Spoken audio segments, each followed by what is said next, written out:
지금 중동에서 진짜 타격을 받고 있는 곳이 어디인지 아십니까? 핵시설도, 석유가 쏟아지는 유전도 아닙니다. 바닷물에서 소금을 걷어내 우리가 마실 수 있는 물로 바꾸는 바로 담수화 시설입니다. 겉으로는 화려해 보이는 중동의 도시들이지만 그 번영을 떠받치는 가장 약한 고리가 사실은 이 물 한 줄기일지도 모릅니다. 최근 이란 남부의 한 섬에서 담수화 시설이 공격을 받으면서 무려 30개 마을의 수도가 완전히 끊겼습니다. 사람들이 매일 마시고 씻고 밥을 짓는 데 쓰던 물이 하루아침에 사라진 겁니다. 그런데 더 무서운 건 이 일이 비극의 끝이 아니라 시작이었다는 점입니다. 바로 다음 날, 이란이 보복 차원에서 바레인의 담수화 시설을 드론으로 공격했습니다. 바레인은 인구 160만 명 전체가 이 시설에서 나오는 물에 기대어 살아가는 나라입니다. 담수화 시설이 공격받는다는 건 그 자체로 생존 기반이 흔들린다는 뜻이죠. 오늘은 아무도 크게 주목하지 않았던 중동의 진짜 아킬레스건 담수화 시설에 대해 이야기해보겠습니다. 지금 중동에서 정확히 어떤 일이 벌어지고 있는지 하나씩 짚어보겠습니다. 지난 3월 7일 이란의 외무장관 아라그치가 매우 간비란 표정으로 긴급 성명을 발표했습니다. 미국이 키슘 섬의 담수화 시설을 정조준에 공격했고 그 결과 30개 마을의 물 공급이 전면 중단됐다는 내용이었습니다. 키슘 섬은 호르무즈 해역 바로 옆에 자리한 이란 남부의 핵심 섬입니다. 안타깝게도 이곳은 주변에 마실 수 있는 강도, 호수도 없는 척박한 땅입니다. 그래서 주민들은 오직 담수화 시설이 밤낮 없이 만들어내는 물에만 의지해 살아왔습니다. 그런데 그 생명줄 같은 시설이 폭격을 받아 가동이 멈춰버린 겁니다. 어제까지 아무렇지 않게 나오던 수돗물이 하루 만에 흔적도 없이 사라진 셈입니다. 하지만 그 다음 날에는 더 충격적이고 더 위험한 상황이 벌어졌습니다. 이란이 보복을 선언하며 바레인의 해수 담수화 시설을 향해 공격용 드론을 대거 날려보낸 겁니다. 바레인 정부는 이를 민간 시설을 겨냥한 이란의 무차별적인 테러라고 강하게 비판했습니다. 여기서 우리가 반드시 봐야 할 지점은 바레인의 구조적 취약성입니다. 바레인은 페르시아만 한가운데 떠있는 작은 섬나라입니다. 현재 인구는 160만 명 정도인데 이 나라의 지하수원은 이미 오래전에 고갈됐습니다.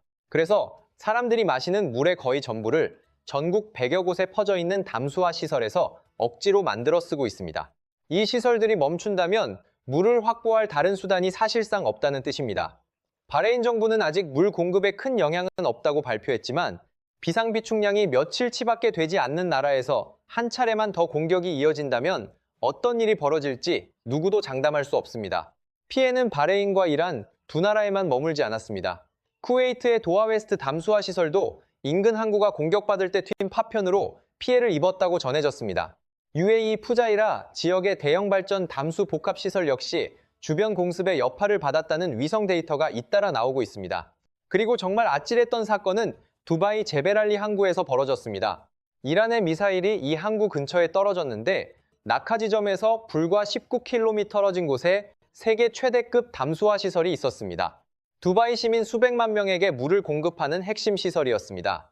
19K면 서울에서 수원까지 거리의 절반도 안 되는 수준입니다. 미사일 궤적이 조금만 달랐어도 두바이 전체의 수돗물이 끊기는 대참사가 벌어질 뻔한 겁니다. 사실 UAE 전체로 시야를 넓히면 상황은 우리가 생각하는 것보다 훨씬 더 심각했습니다. 이란으로부터 800번이 넘는 탄도미사일과 드론 공격을 실시간으로 받았기 때문입니다. 대부분은 다행히 요격됐지만 탄도미사일 10여 발과 드론 50여 대는 실제로 지상에 떨어졌습니다. 이 때문에 두바이의 상징인 부르주알 아랍 호텔에서도 큰 파장이 일었습니다. 중동에서 가장 안전하고 화려한 천국처럼 여겨졌던 국가 브랜드 이미지에 금이 간 겁니다. 실제로 UAE에 거주하는 한 주민은 CNN 인터뷰에서 보복이 두려워 이름을 밝히지 않은 채 소피아라는 가명을 쓰며 이렇게 말했습니다. 나는 살면서 내가 마실 물이 한순간에 사라질 수 있다는 걱정을 단 한 번도 해본 적이 없었어요. 생각해보면 우리도 결국은 척박한 사막 한복판에 모여 살고 있는 거잖아요. 이 짧은 정어 또대 말은 지금 중동 사람들이 마음 깊숙이 느끼는 공포를 그대로 보여주는 듯합니다. 걸프 국가들이 얼마나 담수화 시설에 의존하고 있는지는 숫자로 보면 더 분명해집니다. 쿠웨이트는 마시는 물의 약 90%에서 96%를 담수화에 의존하고 있습니다. 오만은 86%, 바레인은 85%, UAE와 이스라엘도 각각 80%에 육박합니다. 사우디아라비아조차 전체 물의 70%를 이 방식으로 만들어 쓰고 있습니다. 이 숫자가 뜻하는 건 단순합니다. 예를 들어 쿠웨이트에서 시설 하나만 멈춰도 국민 10명 중 9명은 곧바로 마실 물이 없어질 수 있다는 뜻입니다. 그건 단지 수돗물이 끊기는 수준이 아닙니다. 식당이 멈추고 병원이 마비되고 공장이 서는 국가적 비상사태입니다. 물이 끊기면 사람만 위험해지는 것이 아니라 도시 전체가 멈춰버립니다. 월스트리트 저널은 이번 사태를 두고 전쟁의 타격 목표가 민간 생존 기반까지 무섭게 확장되고 있다고 분석했습니다. 땅 위에 마실 물이 거의 없는 이 지역에서 담수화 시설을 겨냥하는 것은 새로운 위험을 부르는 확전 단계라는 경고였습니다.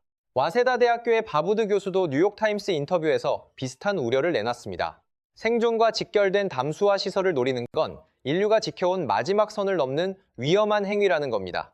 이제 전쟁의 양상이 군사기지 간 충돌이 아니라 민간인의 물줄기를 끊는 비인도적 충돌로 넘어가고 있는 셈입니다. 여기서 한 가지 의문이 생깁니다. 세계에서 가장 부유하다는 이 나라들이 왜 물 하나에 이렇게까지 취약할까요? 이를 이해하려면 이 지역이 어떻게 성장해왔는지를 봐야 합니다. 시간을 약 70년 전 1950년대로 돌려보겠습니다. 당시 페르시아만 연안국가는 지금과는 전혀 다른 모습이었습니다. 우리가 아는 두바이도 그때는 평범한 어촌이었고 사우디 수도 리야드의 인구도 고작 10만 명 정도였습니다. 사람이 적었기 때문에 사막 곳곳에 오아시스나 얕은 우물, 가끔 내리는 비만으로도 버틸 수 있었습니다. 그런데 땅속에서 석유라는 거대한 잭팟이 터지기 시작했습니다. 검은 황금이 솟아오르면서 사막의 풍경은 완전히 바뀌었습니다. 오일머니가 쏟아지자 사람들이 몰려들었고 순식간에 거대한 도시가 만들어졌습니다. 리야드 인구는 80배 늘어 800만 명을 기록했고 두바이에는 세계에서 가장 높은 빌딩과 실내 스키장까지 들어섰습니다. 밤마다 화려한 분수가 하늘로 물을 뿜어 올렸지만 그 번영 아래에는 아주 근본적인 약점이 있었습니다. 이 지역은 연간 강수량이 서울의 10분의 1도 안 되는 메마른 곳이라는 점입니다. 그렇다면 수백만 명이 먹고 씻고 농사 짓는 데 필요한 막대한 물은 어디서 왔을까요? 답은 바로 바다였습니다. 바닷물에서 소금을 빼내 마실 수 있는 민물로 만드는 것, 그것이 바로 해수 담수화입니다. 이 기술은 마치 마법처럼 보이지만 실제로는 상상을 초월하는 거대한 공장 시스템입니다.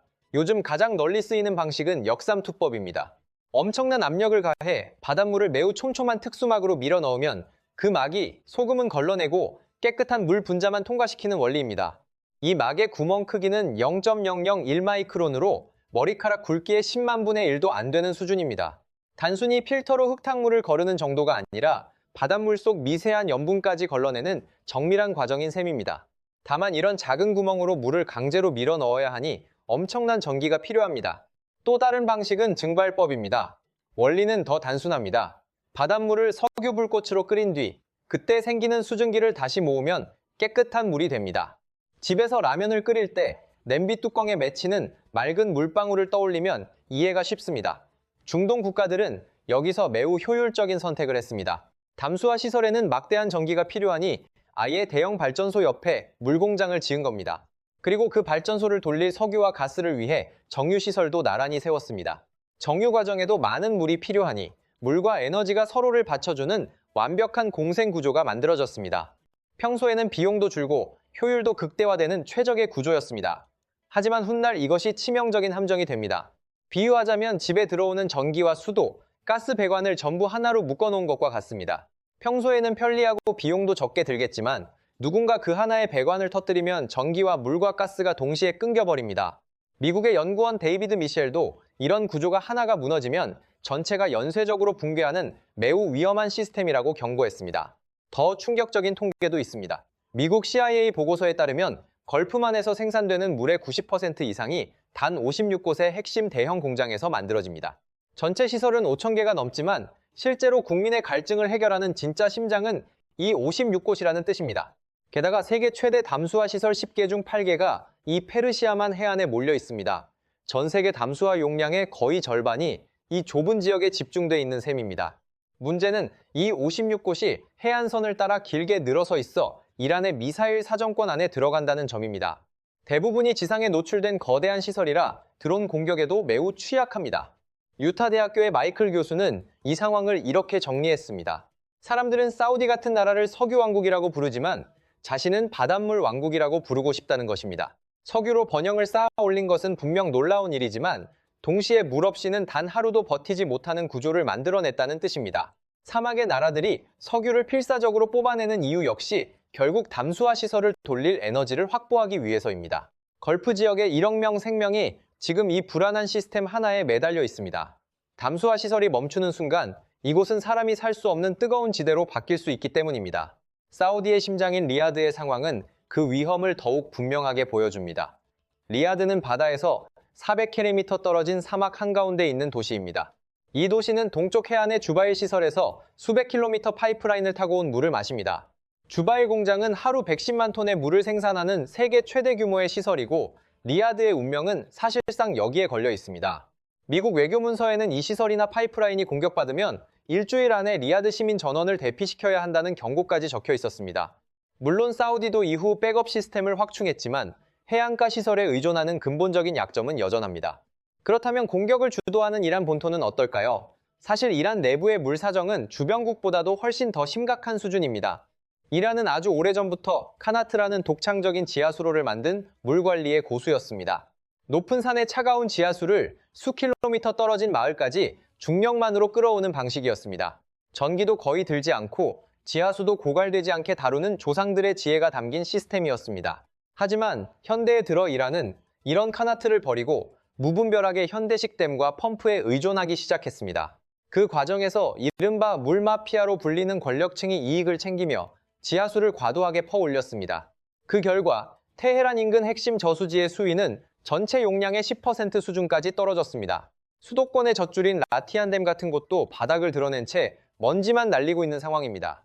나라 전체 강수량 역시 예년보다 절반 가까이 줄어들었고 물 위기는 국가 생존을 위협하는 수준까지 갔습니다. 심지어 이란 대통령조차 전쟁 이전부터 테헤란 시민일 500만 명을 다른 지역으로 옮겨야 할지 고민할 정도였습니다. 전쟁이 시작되기 전부터 이미 물 문제가 국가적 위기였던 겁니다. 이란은 물 부족을 해결하기 위해 남부 해안에 시설을 더 지으려 했지만 전쟁으로 그 계획 역시 틀어졌습니다. 이런 혼란 속에서 전쟁까지 겹치면서 이란의 물 위기는 말 그대로 불에 기름을 부은 상황이 됐습니다. 그런데 이 모든 이야기는 사실 이번이 처음이 아닙니다. 약 35년 전인 1991년에도 거의 똑같은 비극이 중동에서 벌어진 적이 있습니다.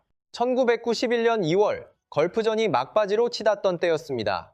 패배를 직감한 이라크군은 점령했던 쿠웨이트에서 철수하기 시작했습니다. 하지만 조용히 물러난 것이 아니라 매우 악랄하고 계획적인 파괴 작전을 벌이며 퇴각했습니다. 목표는 자신들이 떠난 뒤 그 땅을 사람이 살 수 없는 폐허로 만드는 것이었습니다. 그래서 가장 먼저 발전소를 폭파했고 주민들의 생명줄인 담수화 시설을 무참히 파괴했습니다. 그뿐만 아니라 역사상 최악의 환경재앙으로 불리는 원유 유출까지 감행하며 바다를 검게 물들였습니다. 단순히 미군 상륙을 막으려는 수준이 아니라 담수화 시설의 원료인 바닷물 자체를 오염시키려는 의도였습니다. 이는 마을 사람들이 마시는 우물에 독을 푸는 것과 다를 바 없는 행위였습니다. 시설이 멀쩡해도 바다가 기름으로 뒤덮이면 정수 시스템 자체가 작동하지 않습니다. 기름 섞인 물이 정교한 필터에 들어가면 기계는 금세 망가지고 수증기에도 독성 물질이 섞일 수 있습니다. 사실 1983년에도 비슷한 사건이 있었기 때문에 사우디 같은 주변국은 이번에 더 빠르게 대응할 수 있었습니다. 거대한 기름띠가 밀려오자 작업자들이 급히 방어막을 설치해 취수구를 보호하는 사투를 벌였습니다. 덕분에 주변국은 위기를 넘겼지만 직접 폭격을 맞았던 쿠웨이트는 결국 한동안 물을 다른 나라에서 비싼 값에 수입해야 했습니다. 35년 전의 악몽이 지금 중동에서 다시 살아나고 있는 셈입니다. 달라진 점이 있다면 이제는 드론과 미사일 기술이 훨씬 정교해졌다는 것입니다. 이제는 비행기가 직접 날아오지 않아도 수천 킬로미터 밖에서 버튼 하나로 물줄기를 끊을 수 있는 시대가 된 겁니다. 보통 사람들은 이렇게 생각할 수 있습니다. 설마 민간인이 마시는 물시설을 그렇게 노골적으로 겨냥하겠느냐고 말입니다. 상식이 있는 사람이라면 전쟁 중에도 지켜야 할 최소한의 선이 있다고 믿기 때문입니다. 실제로 국제법 역시 민간인의 생존에 필수적인 물시설을 공격하는 행위를 전쟁 범죄로 엄격히 금지하고 있습니다. 그러나 문제는 우리가 믿어온 그 상식의 벽이 최근 들어 너무 쉽게 무너지고 있다는 점입니다. 러시아가 우크라이나의 수처리 시설을 100번 넘게 조준했고 가자 지구에서도 물시설이 파괴되는 장면을 우리는 이미 봤습니다. 전문가들은 이제 물이 전쟁터에서 가장 효율적인 공격 목표가 되고 있는 위험한 흐름이 시작됐다고 경고합니다. 한번 무너진 금기는 곧 전략이 되고 민간인의 생존은 협상의 도구가 되어버립니다. 이란의 입장에서도 이 상황을 냉정하게 볼 필요가 있습니다. 솔직히 이란이 미국이나 이스라엘 같은 강대국과 정면으로 맞붙어 이길 가능성은 거의 0에 가깝습니다. 미사일 성능 정보력, 전투기 숫자만 봐도 정면 승부가 어려운 싸움입니다. 그래서 이란은 강자에게 고통을 줄 수 있는 비대칭 전술을 택한 것으로 보입니다. 미국 본토를 직접 때릴 수는 없으니 미국의 동맹국인 걸프 국가들의 생명줄을 건드려 압박하는 방식입니다. 중동 국가들이 물 위기에 빠져 아우성을 치면 결국 미국의 전쟁을 빨리 끝내달라고 요구할 수밖에 없을 것이라는 계산입니다. 이란 입장에서는 비싼 미사일 수백 발을 퍼붓는 것보다 담수화 시설 몇 곳을 무력화하는 편이 훨씬 효율적인 카드일 수 있습니다. 실제로 UAE와 카타르 같은 나라들이 트럼프 대통령에게 작전을 멈춰달라고 호소하고 있다는 이야기도 나옵니다. UAE는 상황이 너무 다급해지자 이란을 직접 타격하는 시나리오까지 검토하고 있다고 전해집니다. 그만큼 물줄기가 끊기는 공포가 컸다는 뜻입니다. 결국 이란의 계산대로 전쟁의 성격이 군인들의 충돌에서 민간인의 생존을 겨누는 싸움으로 바뀌고 있는 셈입니다. 상대의 가장 약한 고리인 물을 인질로 삼아 전 세계를 상대로 위험한 도박을 벌이고 있다는 해석도 가능합니다. 하비비 교수 같은 전문가들은 이란 정권이 더 궁지에 몰릴수록 이런 기반 시설 공격을 강화할 수 있다고 전망합니다. 특히 자국의 핵심 시설이 공격받을 경우 상대방의 담수화 시설과 공장을 조직적으로 파괴하는 시나리오가 현실화될 수 있다는 겁니다. 여기서 가장 소름 끼치는 최악의 시나리오가 하나 더 있습니다. 이란 남부 해안의 부쉐르 원자력 발전소입니다. 이 원전은 러시아 기술로 지어진 이란의 핵심 원전으로 하필 바다 건너 사우디와 카타르를 바로 마주보고 있습니다. 만약 이 원전이 폭격을 받아 방사능이 유출된다면 그 파장은 상상하기 어렵습니다. 가장 무서운 이유는 페르시아만이 매우 좁고 닫힌 구조의 해역이라는 점입니다. 바닷물이 드나드는 통로는 좁은 호르무즈 해역뿐이라 한 번 오염되면 빠져나갈 길이 거의 없습니다. 마치 막힌 욕조에 검은 잉크를 한 방울 떨어뜨리는 것과 비슷합니다. 강처럼 흐르는 물이라면 흘러가겠지만 갇힌 해역에서는 방사성 물질이 바다 전체를 오염시킬 수 있습니다. 그렇게 되면 담수화 시설이 멀쩡해도 아무 의미가 없습니다. 원재료인 바닷물 자체가 오염되기 때문입니다. 방사능에 오염된 바닷물을 정수해 아이들에게 먹일 수는 없습니다. 공장은 살아있어도 원재료가 썩어버리면 아무것도 할 수 없는 상태가 되는 겁니다. 실제로 카타르 총리는 이 가능성을 언급하며 원전이 터지면 걸프 지역은 물도, 물고기도, 어떤 생명체도 살 수 없는 죽음의 바다가 될 것이라고 강하게 경고했습니다.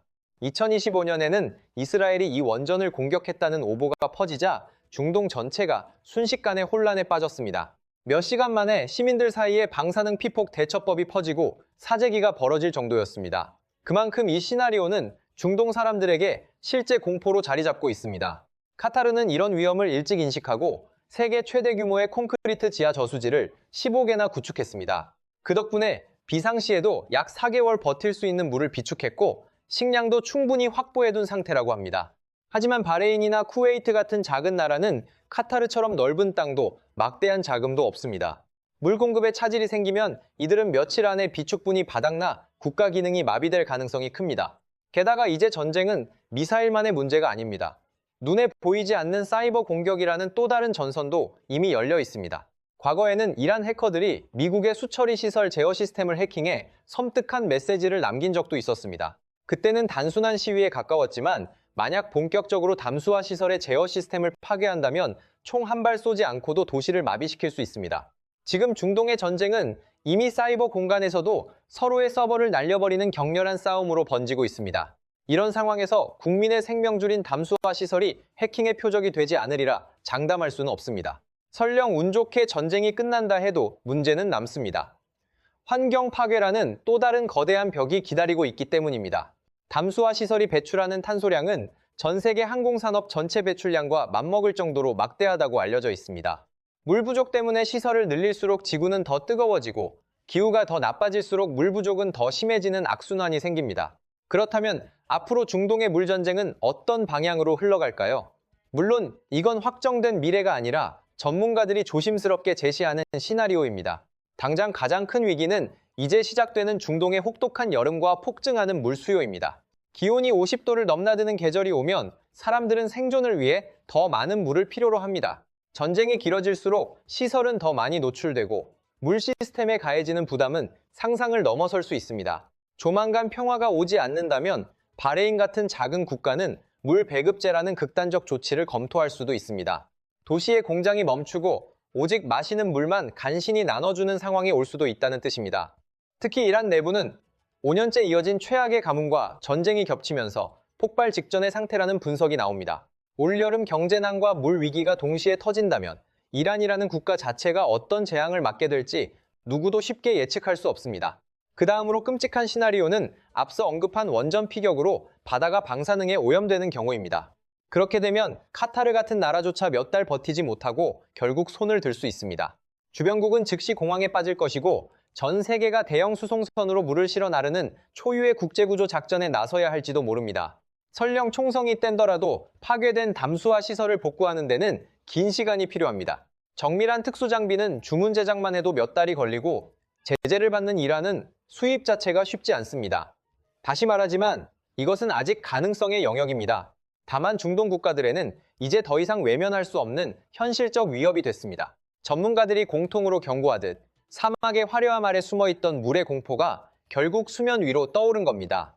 이 사태를 균형 있게 보기 위해 반대 의견도 함께 살펴볼 필요가 있습니다. 첫째, 중동은 막대한 자본을 가진 부유한 지역이니 비상시에는 물을 사오면 된다는 시각이 있습니다. 실제로 카타르나 사우디 같은 국가는 엄청난 자금으로 비축시설과 예비 시스템을 촘촘히 마련해왔습니다. 하지만 바레인 같은 작은 국가는 그럴 자금과 공간이 부족해 돈만으로 해결되지 않는 구간이 생깁니다. 둘째, 민간인의 물 시설을 대놓고 공격하는 건 국제적 비난이 너무 커서 쉽게 실행하지 못할 것이라는 의견도 있습니다. 담수화 시설을 초토화하는 것은 핵무기를 사용하는 것만큼 위험한 도박이니 쉽게 넘을 선이 아니라는 주장입니다. 그러나 이미 러시아와 이스라엘 사례에서 보듯 전쟁의 도덕적 한계선이 조금씩 무너지고 있다는 점은 큰 불안 요소입니다. 한번 깨진 금기는 시간이 지나면 누군가에게는 효율적인 전략으로 바뀌어 돌아옵니다. 셋째, 전쟁만 끝나면 모든 것이 다시 예전처럼 돌아갈 것이라는 낙관론도 있습니다. 하지만 전문가들의 공통된 견해는 다릅니다. 전쟁은 단지 감춰져 있던 구조적 문제를 폭발시킨 방아쇠에 불과하다는 것입니다. 이란은 이미 수년 전부터 정부의 관리 부실과 가뭄으로 인해 민심이 폭발 직전까지 몰려 있었습니다. 전쟁이 끝나도 기후변화와 물 부족이라는 거대한 위협은 계속 중동을 압박할 가능성이 큽니다. 결국 이 모든 이야기를 한 문장으로 정리하면 문제의 끝에는 늘 물이 있었습니다. 우리는 오랫동안 중동의 갈등을 석유를 둘러싼 싸움이라고 생각해왔습니다. 하지만 석유가 끊기면 물가는 오르고 불편해질 수는 있어도 대체할 방법을 찾거나 버틸 여지는 있습니다. 반면 마실 물이 끊기는 순간 도시는 즉시 멈추고 사람들은 며칠도 버티지 못합니다. 거대한 핵미사일이 아니라 담수화 시설을 겨눈 드론 한 대가 수백만 명의 생존을 좌우하는 시대가 온 겁니다. 석유로 세운 이 화려한 문명의 진짜 아킬레스건은 결국 우리가 매일 마시는 물 한 컵이었습니다.